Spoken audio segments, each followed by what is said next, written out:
Hi, it's Rick of Bay Area Mold Pros. We're going to take a look at 3 properties that I've taken some video of. The first 2 are in San Francisco, and the last one is in the Oakland Hills.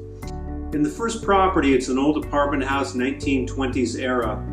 Very high humidity, it was in the 70s. The humidity is exacerbated by the fact that there's no airflow. So we're getting condensation on the walls, it's leading to mold. So we're looking at a 1920s era apartment house in Hayes Valley, and we've got visible mold on the interior of what should be a solid concrete wall, and I believe we're looking at the remnants of the original canvas. In the second property, what was most interesting is that this is new construction. This is a fairly new apartment house in San Francisco, and it's got an exterior concrete wall. We know that those are problematic. They're cold on the outside, warm on the inside. They lead to condensation, it leads to mold. Again, what was interesting about this case is that it was fairly new construction. The humidity in the bedroom where I found this mold, it was up in the 70s, very high. We've got a combination of problems going on here. There's no airflow in here. We've got a cold concrete surface, and we've got tenants who are leaving the windows closed here. The humidity measured 72 in this room, which is exceedingly high.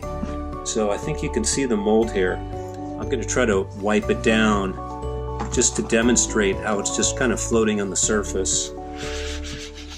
You can see what happened here. The green mold is just sitting on the surface of the concrete. The concrete is actually wet to the touch.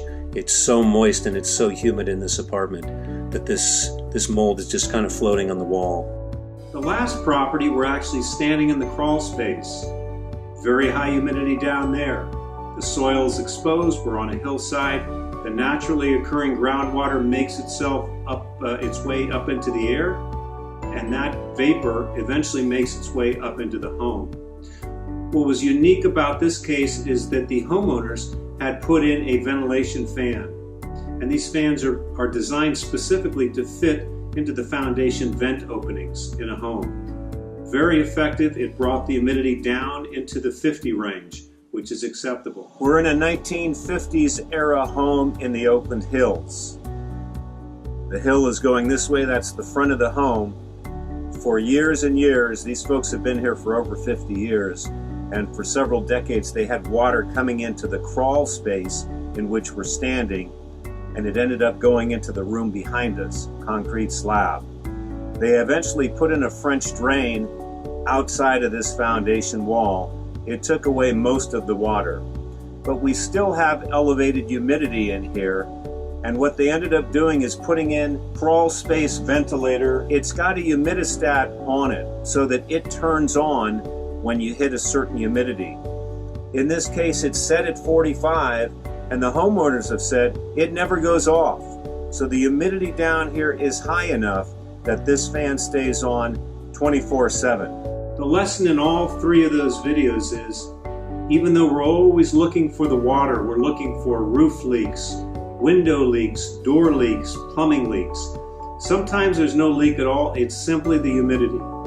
And if the humidity is high enough, you're going to have mold. Simplest thing to do if you've got these issues, bring in some machines.